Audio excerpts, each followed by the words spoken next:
The tray hit the marble floor at exactly 9:47 p.m. Crystal shattered. Soup splattered across $1,200 Italian leather shoes. The entire restaurant went silent. The man in the corner booth didn't move, didn't flinch, just sat there perfectly still while hot broth soaked into his custom suit. Everyone who knew anything about the city knew those shoes, knew that suit, knew the man wearing them.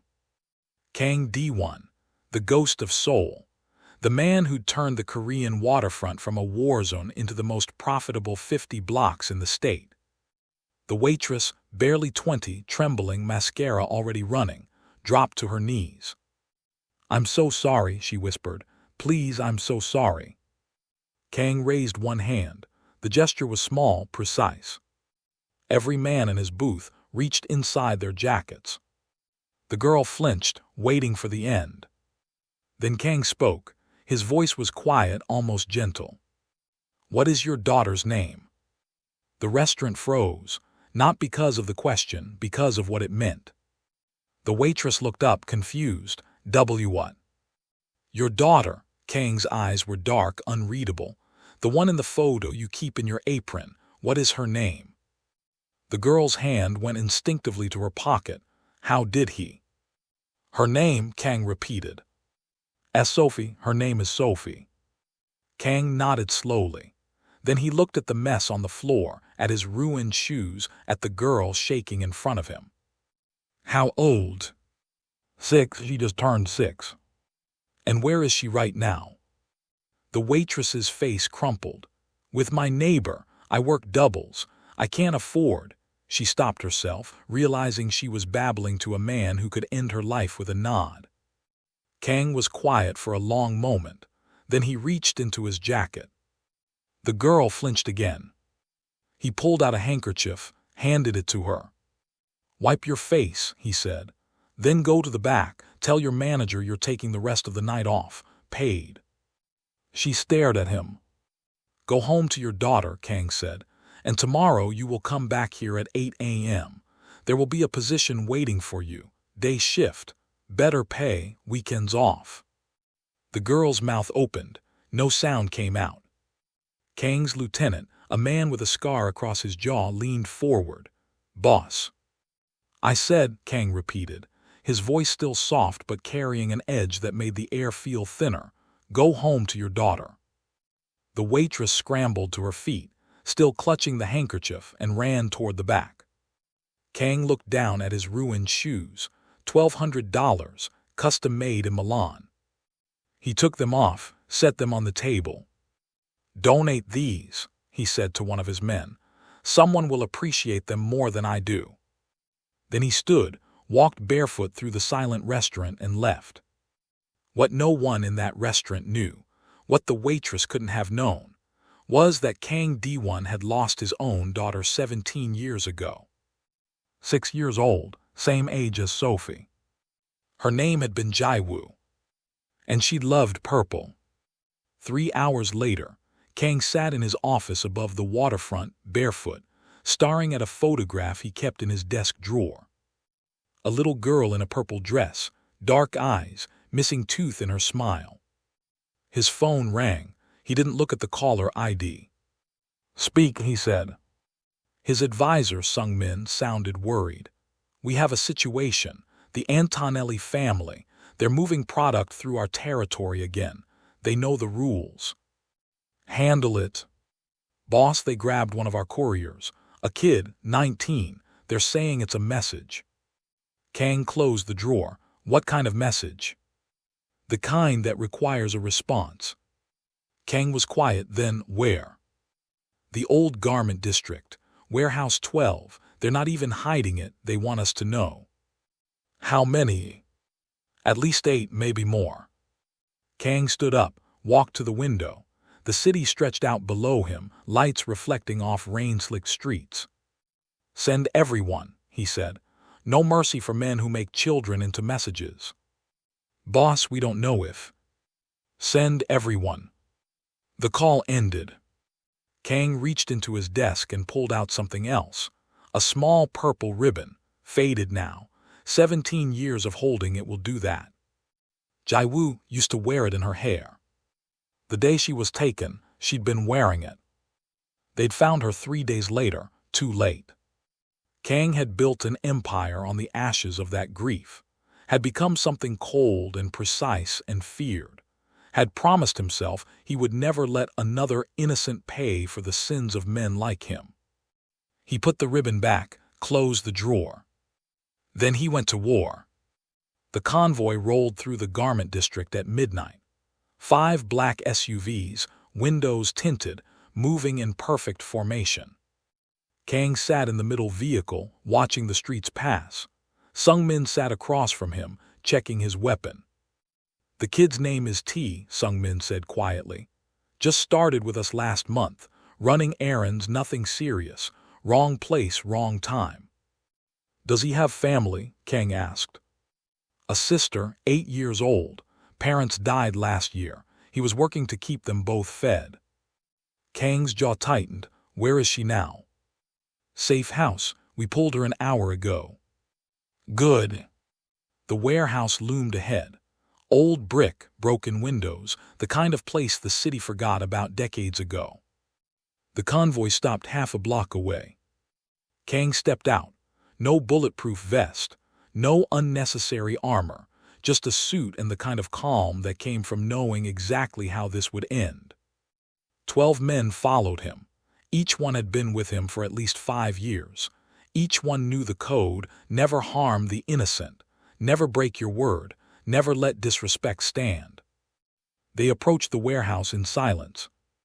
The door was unlocked. That was the first mistake the Antonellis made. The second was thinking Kang would negotiate.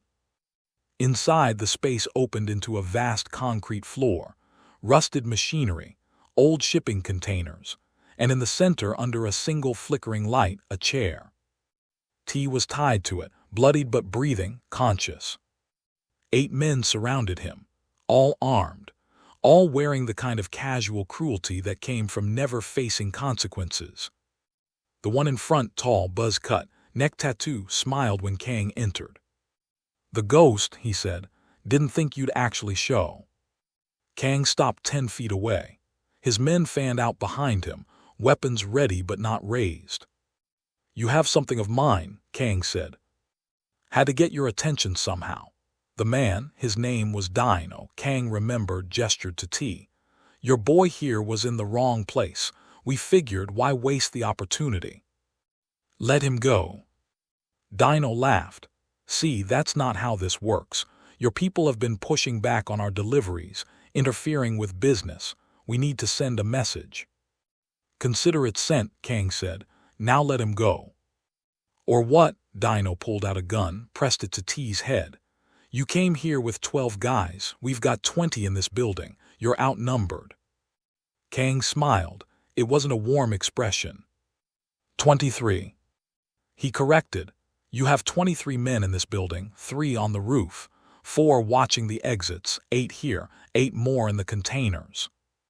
Dino's smile faltered. "I've owned this warehouse for 6 years, Kang continued. "I know every entrance, every exit, every blind spot, and I know that your 23 men are currently being watched by 40 of mine." He took 1 step forward. "So I'm going to ask you one more time. Let him go." Dino's hand shook slightly. The gun stayed pressed to T's head. "You're bluffing." Kang pulled out his phone, pressed 1 button. Every light in the warehouse went out.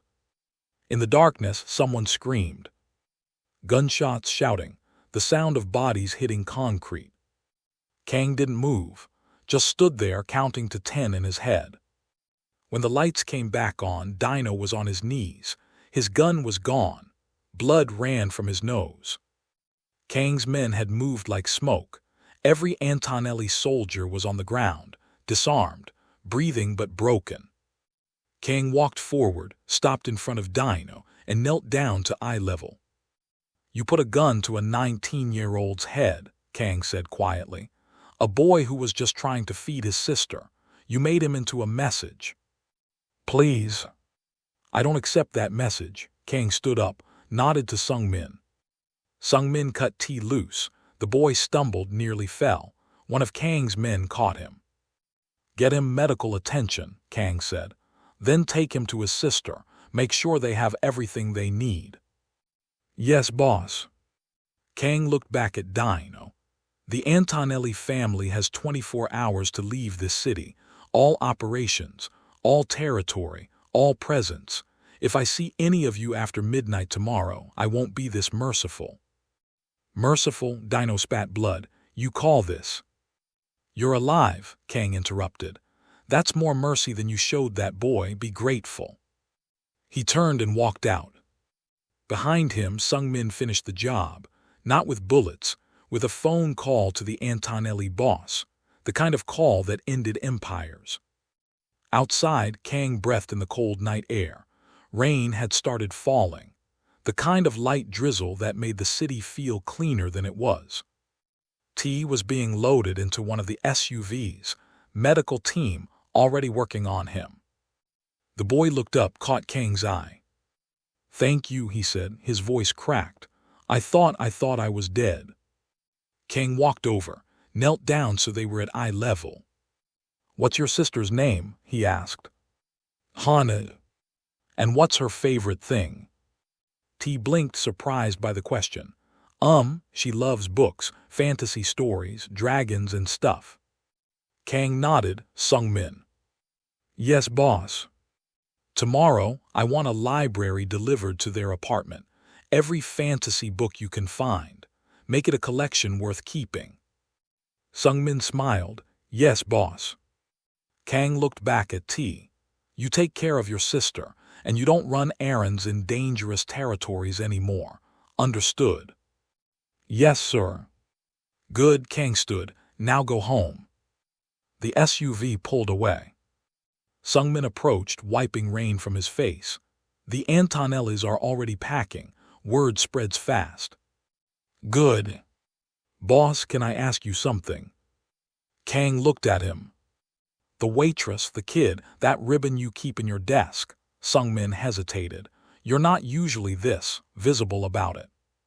Kang was quiet for a long moment. Then, "I wasn't there when my daughter needed me. I can't change that, but I can be there for every other child who crosses my path." "That's a lot of children." "Then I have a lot of work to do." They got into the SUV. As they drove away from the warehouse, Kang thought about Sophie, the 6-year-old daughter of a clumsy waitress. Wondered if she knew how lucky she was to have a mother who worked doubles just to give her a better life. Wondered if Jae-woo would have grown up to be like that, strong, determined, fighting for something good. He'd never know. But he could honor her memory by protecting the ones who reminded him of her. The next morning, Kang arrived at the restaurant at exactly 8 a.m. The manager was already there, looking nervous.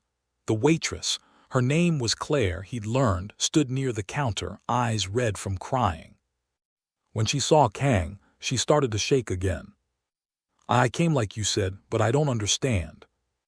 Kang held up a hand. "You will work day shift, 6 hours, full benefits, wages triple what you were making." Claire's mouth fell open. "Your daughter needs her mother home at night," Kang continued. "She needs someone who isn't exhausted and afraid. This will give you that." "I don't understand why you're doing this." Kang looked at her, really looked at her. Saw the exhaustion, the fear, the desperate love of a parent trying to do right by their child. "I had a daughter once," he said quietly. "She was 6 years old. She loved purple. She had a smile that could light up a room." Claire's eyes widened. "Had." "She was taken from me 17 years ago. I was building an empire. I thought I was protecting her by keeping her separate from my world. I was wrong. I'm so sorry." "Don't be sorry. Just go home tonight and hug your daughter. Tell her she's loved. Tell her she's safe." Kang's voice roughened slightly. "Tell her all the things I never got to say." Claire was crying now. Thank you so much." Kang nodded, then he turned to the manager. "She works for me now, directly. Anyone gives her trouble, they answer to me, clear." The manager nodded rapidly. "Crystal clear, sir." Kang left. Outside, Sung-min was waiting by the car. "The Antonellis crossed the state line an hour ago," he reported. "We won't see them again." "Good. And T and his sister are settled. We set them up in one of the safe apartments. The library arrives this afternoon. The books better be good ones." Sung-min smiled. "Only the best." They drove through the morning traffic. The city was waking up. Coffee shops opening. People rushing to work. Normal life continuing, unaware of the wars fought in the shadows to keep it that way. "Boss," Sung-min said after a while, "can I say something?" "You're going to anyway. You're changing, the last few months, the things you've been doing, the people you've been helping." Kang looked out the window, and "I think Jaiwoo would be proud." Kang's throat tightened. He didn't respond for a long time. Finally, "I hope so." 6 months passed. The restaurant thrived. Claire worked her day shifts, went home to Sophie every night, and slowly stopped flinching every time someone dropped something. T and Hana flourished in their new apartment. The boy had stopped running dangerous errands. Now he worked legitimate jobs in Kang's organization, accounting, logistics, nothing that would put him in harm's way. Hana devoured her library and dreamed of becoming a writer. The Antonellis never came back. The city learned a new lesson: don't mess with Kang Dae-won's people, and if you see a single mother struggling, look the other way. The ghost was watching. But empires built on fear don't last forever. On a cold Tuesday in November, 3 new players entered the city. Russian, organized, ruthless. They didn't respect the old boundaries, didn't care about Kang's reputation. They saw opportunity and took it. Their first move was calculated, brutal. They hit one of Kang's legitimate businesses, a community center he'd funded in the Korean district, a place where kids could go after school, where families could get help. They burned it to the ground. No one died, but the message was clear: the old guard was finished. Kang stood in the ashes the next morning, Sung-min beside him. "The Russians," Sung-min said, "new organization, call themselves the Vor Collective. They've been expanding west for months. Leaders: 3 brothers, Alexei, Dmitry, and Viktor Volkov. Alexei's the brain, Dmitry's the muscle, Viktor's the psychopath. Lovely family. They want a meeting, tonight, the docks." Kang looked at the burned building, saw the murals the kids had painted, the hopscotch court in the courtyard, all of it ash now. "Tell them I'll be there," he said, "alone." "Boss, that's..." "Tell them." That night, Kang walked onto Pier 19 at exactly midnight. The Volkov brothers were waiting, 3 men in expensive coats, flanked by a dozen soldiers. Alexei stepped forward, tall, blonde, eyes like chips of ice. "The ghost," he said in heavily accented English, "you are smaller than I imagined." Kang stopped 10 feet away. "What do you want?" "Partnership. You control the waterfront. We want 50%. We bring muscle, connections, expansion opportunities." "No." Alexei smiled. "You misunderstand. This is not request. This is courtesy. We tell you before we take. You burned a community center, destroyed a place where children felt safe." "Unfortunate," Alexei said without a trace of remorse, "but necessary to show we are serious." Kang's hands were loose at his sides. "You have one chance. Leave this city. Tonight, never come back." Dmitry, the largest of the brothers, laughed. "Old man makes demands. This is funny." "I don't make demands," Kang said quietly. "I state facts. You leave or you die. Those are the only options." Viktor, the youngest, with eyes that were just a bit too wide, too bright, pulled out a knife, spun it casually. "Maybe we kill you instead," he said. "Make example, show city there is new order." Kang looked at each of them. Then he did something unexpected. He smiled. "You think I came here alone?" he asked. We see no one, Alexei said. Exactly. The lights went out. When they came back on 30 seconds later, the Volkov brothers stood alone. Their 12 soldiers were gone. Not dead. Kang didn't kill unless absolutely necessary, but unconscious, zip-tied, stripped of weapons.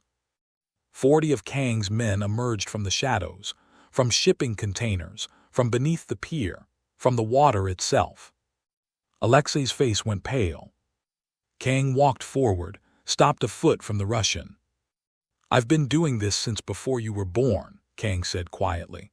I've survived 5 gang wars, 3 federal investigations, and more assassination attempts than I can count. I built this city from a war zone into something that works, and I did it by following one simple rule. He leaned closer. Protect the innocent, always. He straightened up, looked at all 3 brothers. You burned a place where children felt safe. That was your first mistake. Your last mistake was thinking I would negotiate. He turned to his men. Take them to the warehouse, hold them for 24 hours, then put them on a plane back to Moscow with a message for whoever sent them. What message? Sungmin asked. That this city is not for sale, not to them, not to anyone. The Russians were led away, still too shocked to resist. Kang stood on the pier alone for a moment, looking out at the water. The city lights reflected on the surface, making it look almost beautiful. His phone buzzed. A text from Claire. Sophie wanted me to tell you thank you. Her teacher said she's doing amazing in school. We couldn't have done this without you. Kang stared at the message for a long time. Then he typed back, tell her to keep working hard, and tell her that somewhere a little girl named Jaiwoo is proud of her. He sent it before he could overthink it. 1 year later, the restaurant had become something more than a restaurant. Kang had bought the building, expanded it, created a job training program for single mothers, a place where people like Claire could learn skills, earn real wages, and go home to their kids with hope instead of exhaustion. Sophie was 7 now. She came to the restaurant sometimes after school, did her homework in a corner booth, chattering about her day to anyone who would listen. Kang watched her sometimes from across the room, saw Jaiwoo in her smile, in the way she laughed, in the fearless way she approached the world. One afternoon, Sophie walked right up to his table. Mr. Kang, she said. He looked down at her. Yes. My mom says you're the reason we're happy now. Kang didn't know what to say to that. She says you helped us when nobody else would. Is that true?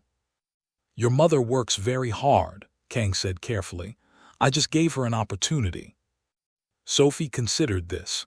Then she pulled something from her pocket, a drawing, purple crayon on white paper, a man and a little girl holding hands. I made this for you, she said. Mom said you used to have a daughter. I thought maybe you'd want a picture to remember her. Kang's throat closed up. He took the drawing with hands that were absolutely steady despite the earthquake in his chest. Thank you, he managed. This is very kind. Sophie beamed. Then she hugged him quick and fierce and ran back to her mother. Kang sat there holding a child's drawing, feeling something crack inside him that had been frozen for 17 years. Sungmin appeared at the table, sat down without asking. You okay, boss?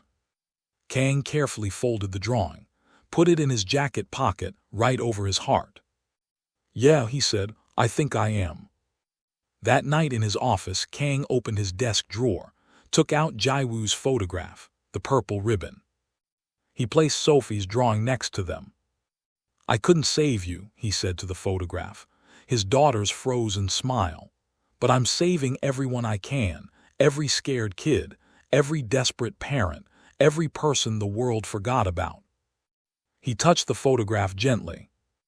I hope that matters. I hope that counts for something. The photograph didn't answer, but somehow, in the quiet of that office, Kang felt a weight lift that he'd been carrying for almost 2 decades. He couldn't bring Jaiwoo back, couldn't change the past, couldn't undo the mistakes that had cost him everything. But he could make sure her memory lived on in every child he protected, every family he helped, every small act of mercy in a world that often had none. 5 years later, the city had changed. The waterfront was still Kang's territory, but it looked different now. Community centers, job programs, schools, places where the next generation could grow up safer than the last. Claire had become the director of the job training program. Sophie was 12, bright-eyed and sharp, already talking about college. T ran legitimate operations for Kang's organization. Nothing illegal, just the business side of an empire that had slowly transformed from shadow to light. Hana had published her first book, a fantasy novel about a dragon who learned to protect instead of destroy. She dedicated it to the ghost who taught me that monsters can choose to be heroes. Kang was 62 now, gray at the temples, still sharp, still feared but different, softer in ways that mattered. He still kept the photograph, the ribbon, the drawing. And every year on Jaiwoo's birthday, he visited her grave with purple flowers and stories of all the children he'd helped in her name. On this particular visit, he wasn't alone. Sophie had asked to come, Claire had allowed it. The 12-year-old stood beside Kang, quiet and respectful, as he placed the flowers. Was she like me? Sophie asked. Kang smiled sadly. Yes, brave, smart, full of light. I wish I could have met her. She would have liked you very much. Sophie was quiet for a moment. Then, Mom says you saved us, but I think we saved you too. Kang looked at her surprised. You were sad, Sophie said simply. Really sad. I could see it even when you tried to hide it, but now you're not as much. She took his hand. So I think maybe we saved each other. Kang knelt down, eye level with this child who had somehow become part of his life, his redemption, his second chance. You're right, he said. You did save me, all of you. Claire T. Hana, every person I've helped me more than they'll ever know. Because of your daughter. Because of what I learned from losing her. That money and power mean nothing if you don't use them to protect the people who need it most. Sophie hugged him. Right there in the cemetery, this child who reminded him so much of Jaiwoo wrapped her arms around him and held on tight. And Kang, the Ghost of Seoul, the man who'd built an empire on fear and violence and grief, hugged her back. Thank you, he whispered, for reminding me what I'm fighting for. 10 years after the tray hit the marble floor, Kang Dae-won sat in his restaurant watching the lunch rush. Claire managed the entire operation now. Sophie was in college studying social work, already making plans to expand the programs Kang had started. T had gotten married. Hana was on her third book. The city was safer. Not perfect, it would never be perfect, but better. Measurably, demonstrably better. Kang's empire had transformed. Half his operations were legitimate now. The other half existed to protect the first half and keep the worst elements out of the city. He'd broken his own rules so many times. The rules that said monsters stay monsters, that violence only breeds violence, that men like him don't get redemption. But every broken rule had saved a life, had protected a child, had given hope to someone who'd run out of it. A young woman entered the restaurant, early 20s, looking nervous, carrying a baby. She approached the counter. Claire spoke to her quietly. The woman started crying. Kang watched as Claire brought her to a table, got her food, made calls. Later, Claire came to his booth. Another one, she said. Domestic situation. She needs a place to stay. We have space in the program. We'll make space. Kang nodded. Good, get her settled. Make sure she knows she's safe. Claire smiled. She already knows. Word gets around about the ghost who protects the forgotten. I'm not a ghost anymore, Kang said quietly. Ghosts haunt the past. I'm trying to build a future. Jaiwoo would be proud. I hope so. Claire went back to work. Kang sat alone, drinking coffee that had gone cold, watching his restaurant, his community, his family in all but blood, take care of one more person who needed it. He thought about the tray hitting the floor, the moment that had started all of this, the scared waitress who'd reminded him that mercy was stronger than fear. He thought about Sophie's drawing still in his desk drawer, about purple ribbons and second chances, about the strange alchemy that turns grief into purpose, pain into protection, loss into love. He'd spent 17 years building walls around his heart, trying to protect himself from ever feeling that kind of loss again.